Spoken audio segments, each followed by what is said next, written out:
What is up, guys? Welcome to a brand new video. So far we've done these for AD carries and for mid laners, so now it's the jungle, and in my opinion this is going to be the one where we actually see the most change right now, and also probably over the next couple of weeks. Throw the video a like if you did, let me know what you think, but also remember this is my opinion from playing a ton the last few days and on the PB, plus looking at stat stuff as well. I'm not saying these are the only junglers because it's one of the most diverse roles, but these I think are the most top tier. So the first one in the 5-star tier is going to be Evelyn, and a lot of lethality stuff was actually nerfed and Eve was already strong, so now she's kind of like stronger in comparison to others. Your clear is still good with the AoE, you have strong ganks, and just like you out assassin the assassin, I guess, if that makes sense. Like you have your ultimate, which is kind of tanky, you can pop out and basically one-shot people, and it's also not that big of an issue when tanks are coming up because you can flank around them. This might not be one that you expected to see or you have actually seen in your games over the past couple of days, but I think if she gets popular then you're really going to realize why she's so good. Mastery is 12, 18, 4th tier as well. I would go Bounty Hunter in Frosty, by the way, just because you're roaming around, you're killing everyone, you should be able to pick up those stacks. I think Challenging Smite is probably a little bit better now because you're dueling other high damage people or tanks. Protobelt, Rylai's, Lichbane though. Also Duskblade could actually provide a ton of extra burst if you went hybrid or AD one-shot. This one you're definitely expecting in 5 stars. Kha'Zix is so broken right now. They did touch him a little bit in the update, but they really messed this one up. Basically your Q now refunds 60% of the cooldown on isolated targets, which means you can spam it, and it also does a bonus 50% more than it did before. He gets his stealth and bushes out of combat when he evolves his R as well, but it's really kind of Duskblade actually. Kha'Zix actually kind of sucks a little bit earlier, I think, but once you start evolving Q and get some AD behind you, it's broken. You easily one-shot people, and you can get like 600 plus damage over a team fight with your Duskblade, like with the ultimate charges, and that is true damage. That is ridiculous. I would really suggest you ban this guy right now. I think he's completely broken. Masteries though, we're going to go Thunderlords and either with Double-Edged Sword or the Bounty Hunter. It doesn't matter, it's up to you. Items, I have been trying Warrior, Black Cleaver for more of a well-rounded build, or you can get that later than Duskblade, Ghostblade. It's just way too much damage and it's ridiculous. So the last one in 5 stars is actually Nunu. Still completely busted from last patch. There's no real surprise here. They gave him percentage health, stacking health bars with Cinderhulk. That doesn't make any sense. Masteries are a bit weird though, because like his slow doesn't actually count as hard crowd control, so the new Keystone won't proc. Bond of Stone, maybe you can go. You could even troll with Wind Speakers, I guess. It's not ideal, but he's still way too strong as we move into a tank meta in my opinion, because these assassins just cannot kill him, and reducing their attack speed and their like move speed as well with his Ice Blast is really strong. Item wise, Cinderhulk, Frozen Heart, Visage, you're unkillable, you're very annoying, and also by the way, you're very good at diving people with your slow and your ultimate. It helps these assassins dive by taking the damage. So 4 star, the first one is going to be Shaco, however you want to say it. Duskblade just added even more burst into this guy's kit. His ultimate I actually think is better anyway, but every single Shaco I have seen recently pops off and just one-shots people mid-game, like it's ridiculous. He also has the added advantage of getting through an entire team to their backline to do it. He was already okay before the preseason patch, but now I actually think he's better. Masteries would go Thunderlords, of course, with Bounty Hunter or Double-Edged Sword. You can actually go Storm Rage as well because you do proc it, you run around like a maniac, but I think the Thunderlords is a nice bit of added burst to your combo. Items I've been seeing mostly Warrior, Duskblade, Shiv, and then Crit, just a one-shot combo. Like your job is to dive in, you go nuts, you kill the enemy AD carry, and then you use your ultimate to survive. The second 4-star champion is Vi, and basically you're like a mix of damage and carry, and probably the best mix there is right now. You can keep up early, you're naturally very good versus assassins because she ults and locks them in place and just completely shuts them down. In my opinion, I think she actually could even fit into the 5-star tier. I don't think she is that strong like on her own, but naturally in this game as it is right now, she does so well. You provide a front line and you shut down divers. Like you're also a legit hard counter to assassins, but especially Rengar right now that is camouflaged. So it means that when he gets close, you can actually see him, right? If he tries to jump into your team, you just press R immediately and he can't even get to his target. He does literally no damage and just dies. Mastery is 12, 18 or 0, 12, 18. So Thunderlords or the new Colossus Mastery. I've seen people do both of these and both of them have done well. The one problem, to be honest though, with Colossus is it scales with your maximum health and you don't really stack much health unless you're going tank. Items though, Warrior, Triforce, and Tanky. You can adapt and go Warrior, Black Cleaver if you want for a bit more rounded build, but you're basically getting some early damage and then you're transitioning into tank. Now this one is like a bonus one really. So in 4 stars, Talon. This is not proven yet, okay? So don't try it and feed and blame me. I think Talon could be a really good jungler with his kit now, with his like parkour and stuff. I've seen a few do it on the PB and it was really good. You're highly mobile. You can't invade him because he jumps away, but he can evade you so easily. I'm not sure. He has loads of damage. He is really strong, but I think that it should work. And if it did, it would fit into this 4 star. Hecarim is the next proper one at 4 stars. This might be a little bit of a surprise, but stat wise, he is doing so well in basically every region, showing as a like top 2 or 3 jungler. Triforce Cinderhulk and tank after means he kind of fits both roles really. Like you're a heavy ganker, you're good at punishing low health assassins, he can kill them, but often they can't kill him. His clear speed is very good, even with these camps that got changed to have more in them, your Q hits everybody anyway. He might even move to a 5-star tier if we see the meta move to more tanks. Mastery is same with via Colossus or damage keystone in my opinion. I think Colossus is awesome if it works properly, but you'd have to hit that fear though, so if you goof your ultimate, it's kind of like game over. Items, Cinderhulk, Triforce, Deadman's and Visage. Triforce is all the damage you're going to need, and then you just build tanky for your team. Skarner is, again, basically the same as Vi and Hecarim. You're already decent, underplayed, but versatile, you damage while being tanky as well. He's also a hard counter to assassins with his ultimate. You try diving a carry with Skarner around, you're not really going to have very much fun. Masteries, I go 0, 12, 18 with Colossus. In my opinion, you have a stun with your E and ultimate, so you have different ways to proc it. It makes you super tanky, especially with Cinderhulk. Now, this is the item thing. Like, it depends what you really want, but either Warrior or Cinderhulk into Triforce, then full tank after. In case you haven't got this from the last few ones, really, with lethality items nerfed, Triforce and tank is back to being super strong because other people just can't kill you. Now, the last one in 4 stars is going to be Rengar. So this is a bit of a weird one because, to be honest, nothing much has changed from the old Rengar. Actually, a ton has changed from the old Rengar, like in his kit, but he actually does the same job, exactly the same as he was doing before. There's still very little counterplay unless you actually have the champion picks to kind of counter him. If you're a bad Rengar though, he's going to be a 1-star. A God Rengar, 5 stars, and overall I think 4 stars, especially right now. One of the reasons is because he is honestly the only champion who can consistently screw up Kha'Zix for me even early, and that is one reason I like him so much. Masteries, I would go 12, 18, Thunderlord's Assassin, Bounty Hunter, or Double-Edged Sword, doesn't really matter. For the item builds, I kind of still like the same build, honestly, like Warrior, Dustblade, or Ghostblade, Shiv, Infinity Edge. Dustblade does add a good amount of true damage burst, and it can help you to one-shot as well. So let's move into the 3 stars, and the first one I want to talk about is kind of a bonus, like Talon, I guess, and it's Rammus. I'm not going to go full in depth because 1, nothing has really changed apart from Colossus as a keystone for Rammus, and 2, this is a reaction to all the AD assassins being everywhere. Right now, he's actually a top 2 or 3 jungler in most regions because of that, but as we get away from assassins, I think it's kind of going to fall off again. The first legit one in 3 stars though is Olaf. So he builds full tank, but he ganks hard and he does a ton of damage. He can absorb an assassin's combo, then turn around, lifesteal it back up and kill them. Like, that is ridiculous. I don't think he's as good as he used to be because strength is gone and others are going to come up. He is still a really good tanky carry though. Mastery is kind of the problem actually. Like 0, 12, 18, I think. Strength being removed, in my opinion, does make him a lot weaker though, because keystone wise is a bit weird. Maybe you can get Bond of Stone, I guess, maybe Warlords or further. Like, I'm still testing it, but Colossus won't proc on slows. I think it's going to come down to one of those 3, so that's what you should probably test. But for items, Cinderhulk, Visage, Deadman is just full tank.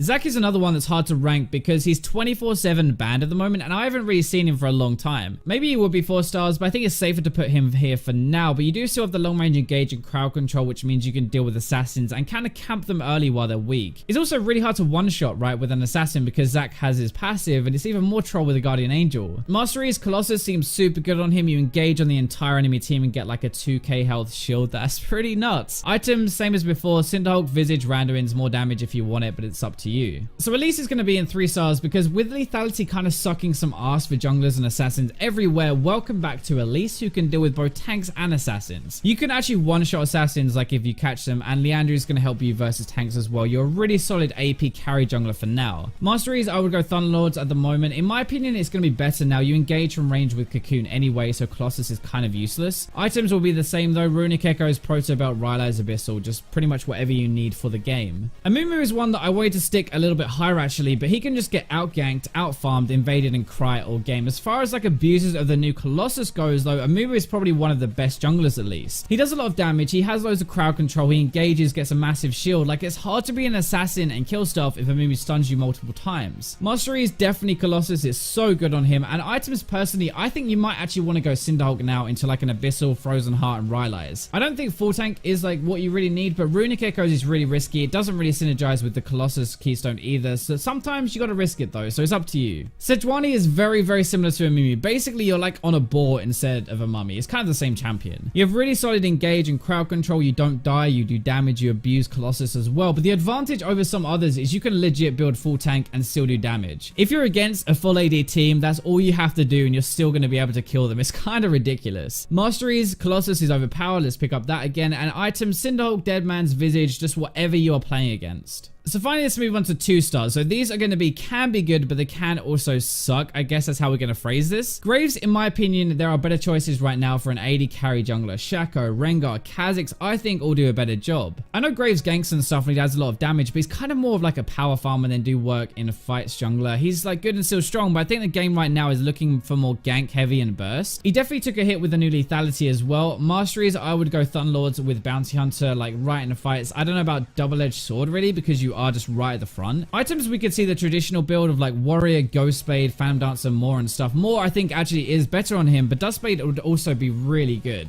So for Lee Sin, it's pretty much the same as before preseason. You can be solid, but you could also suck some major dong. He might be 3 stars if you go Titanic and Cinderhulk, or you just get fed with Warrior, Black Cleaver, and more, because actually I really like more of Mortius on him now. I might be being a bit too harsh, but I think other junglers just do a bit more than him, but we'll have to see as the game kind of like shifts over the next couple of weeks. Masteries are actually up to you. You can either go Colossus with your ultimate and make insects not hurt as much, but I'm not sure really it's really worth the early game power you lose if you don't go Thunderlords. Items, Warrior, Black Cleaver, more of Mortius, Deadman's, and Guardian Angel is probably going to be like your standard Lee Sin carry build now. Nidalee is going to be the last champion because with all of these assassins flying around, I think she's just too easy to pick off and ruin early now. If you're a really good Nidalee player, then sure, you can still out gank, you can out pressure like always, but like her heal now sucks so much ass early, her clear is average, she gets kind of low, and against like a Shaco or a Kha'Zix, I just think you're going to have a really bad day. Plus we have the removal of Strength of the Ages as well, so we kind of have to go like Thunderlords now, which seems like the best option, but it's very glass cannon. Items would still be the same, Runic Echoes, Ryers, Lichbane and stuff, no raw changes there, so I feel like she can be really good, but she probably is not really fitting this meta right now. So I hope you guys enjoyed this. Let me know what you think. Thank you for watching right until the end, but for now, let's go to the robots.